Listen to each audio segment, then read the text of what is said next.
मैं इंजीनियर जनक भारद्वाज फिर एक नई प्रॉब्लम के साथ। दोस्तों, आप अपनी गाड़ी का, अगर आपकी गाड़ी में ट्रक की तरह आवाज़ आ रही है, जैसे आपकी गाड़ी चल रही है तो ट्रक की तरह नॉइस प्रोड्यूस हो रही है, तो इसका मतलब है आपकी गाड़ी के बेयरिंग में प्रॉब्लम हो सकती है। तो इस बेयरिंग की प्रॉब्लम हम कैसे चेक करें, आप कैसे चेक करें कि आपकी गाड़ी की व्हील में बेयरिंग कौन सा ख़राब है, इसका मैं आपको तरीका बताऊंगा। फिर आपको इसको बेयरिंग रिमूव करना जो भी बनेगा दिखाऊंगा मैं आपको कि क्या प्रॉब्लम है और किस तरह से आपका बेयरिंग चेंज किया जाएगा और चेक किया जाएगा। ओके, स्टार्ट कीजिए गाड़ी।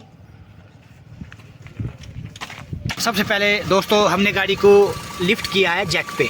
इसके बाद टायर आपका हवा में है, इसको हम इसका तरीका बताएंगे। थर्ड गियर डालिए, क्लच छोड़ दीजिए, ब्रेक छोड़ दीजिए, टायर को मूव होने दीजिए। तो देखिए दोस्तों, आपका टायर रोटेशन में आ गया। एक्सेलेरेशन कीजिए, एक्सेलेरेशन। तो आपका ये चक्का बिल्कुल जो व्हील है बिल्कुल ऐसा है, कोई आवाज़ नहीं कर रहा है, स्मूथ चल रहा है, स्मूथ चल रहा है। तो आपका राइट साइड का जो व्हील है, राइट फ्रंट व्हील बिल्कुल ओके है। और से अब हम लेफ़्ट का फ्रंट व्हील चेक करेंगे। ये सुनिए, ये सुनिए आवाज़, ये आपका बेयरिंग ड्राई चल रहा है, बेयरिंग ड्राई चल रहा है, जिससे कि आपकी गाड़ी की आवाज़ ट्रक की तरह नॉइस कर रहा है। एक बहुत ज़्यादा वाइब्रेशन प्रोड्यूस हो रही है, इससे नॉइस ज़्यादा हो रही है। तो आपका इस तरीके से आप अपने गाड़ी के व्हील के बेयरिंग को चेक कर सकते हैं। और अब हम इसको चेंज करके आपके साथ शेयर करेंगे, वीडियो में बने रहें। तो व्हील को खोल रहे हैं। सबसे पहला काम रहता है हमारा व्हील को ओपन करना। निकाल कर दे।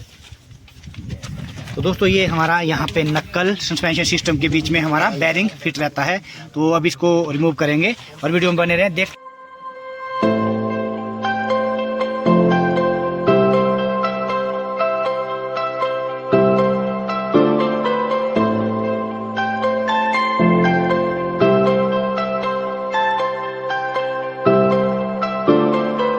दोस्तों, तो ये हम डिस्क क्लिपर जो हमारी असेंबली है इसको रिमूव कर दिया है, हैंगर के साथ इसको निकाल के साइड कर दिया है। और सेकंड अब नेक्स्ट आपके साथ डिस्कस करूंगा इसके 17 के बोल्ट से दोनों को रिमूव करके। और अब ये हमें नक्कल इसका रिमूव करना है। एक्सल का 32 नंबर का, सॉरी 30 mm का जो है नट, वो भी रिमूव कर दिया है। वीडियो में बने रहे, देखते रहें। आपको ये टेक्नोलॉजी के साथ अवेयर करवा रहा हूँ दोस्त। आपके जो हमारे बोल्ट है उन्हें भी आपने यहीं पर रिमूव करना है, बाद में थोड़ी दिक्कत हो जाती है। ये आपके शॉकर के नट दोनों को रिमूव करना है नक्कल से। स्पैनर, रिंग स्पैनर का स्टीयरिंग बॉल जॉइंट और स्टीयरिंग एंड रहता है, इसका आपने कार्सल नट को रिमूव कर दिया। और साथ में आपको यहाँ hammering with the help of hammering करनी है। ये आपका इस तरीके से ही रिमूव होगा। पुलर भी लगता है बट पुलर उतना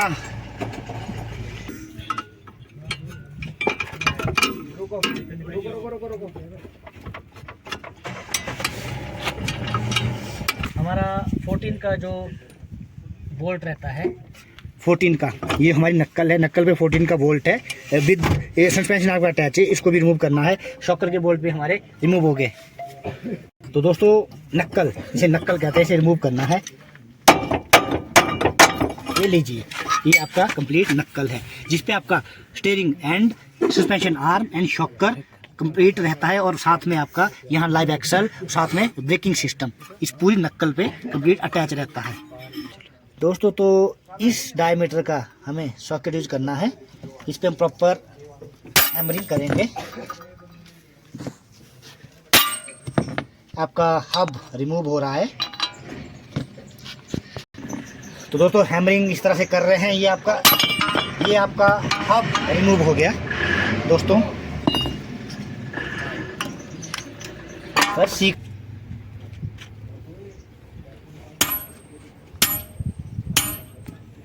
दोस्तों, तो फाइनली अब तो हमने रिमूव कर लिया है। अब हमारा बेयरिंग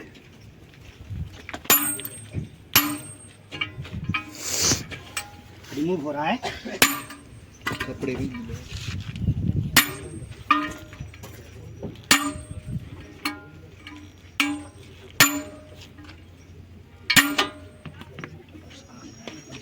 दोस्तों आपको अपनी गाड़ी में एसकेएफ या फैग ये दो बेयरिंग मोस्ट कॉमनली यूज करने हैं, क्योंकि यही जेन्युइन कंपनियां हैं। इसके अलावा आपने ध्यान रखना है, ये आपको मैं अवेयर करवा रहा हूँ। ओके, फाइनली हम बेयरिंग को फिट कर रहे हैं बिल्कुल केयरफुली, क्योंकि टूट गया तो हमारा है, अगर प्रॉपर तरीके से डल गया तो कस्टमर का है।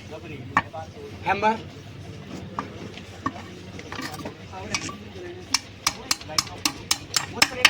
अपने नीचे रखना है, उसके ऊपर आपको आपकी नक्कल को शिफ्ट करना है।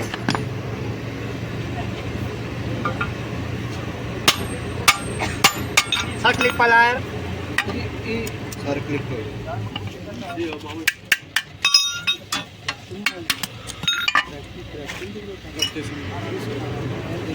सर्कलिंग प्लायर जो हमारे विद द हेल्प ऑफ हमने सर्कलिंग प्लायर से अपना सर्किट लॉक को हटा दिया है। अपने खास ध्यान रखना है दोस्तों, मारुति 800 कार जो है उसका क्या रहता है, आपका हब के इनसाइड में आपका डिस्क रोटर रहता है, और मोस्ट कॉमनली गाड़ियों में आपका जो लेटेस्ट टेक्नोलॉजी है उसमें आपका हब के ऊपर इंस्टॉल रहता है आपका डिस्क रोटर।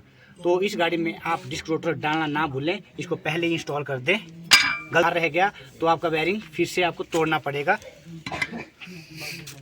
अब हमें हब को बेयरिंग पे बैठाना है बिल्कुल केयरफुली, और डिस्क रोटर को आपने पहले इंस्टॉल करना है।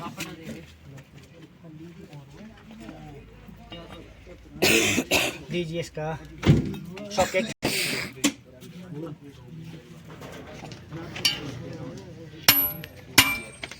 ये हमारा प्रेस मशीन पे बेयरिंग को फिट करते हैं मोस्ट कॉमनली, बट अगर आप एक्सपीरियंस होल्डर हैं तो आप इसको अपनी टेक्निक से फिट कर सकते हैं,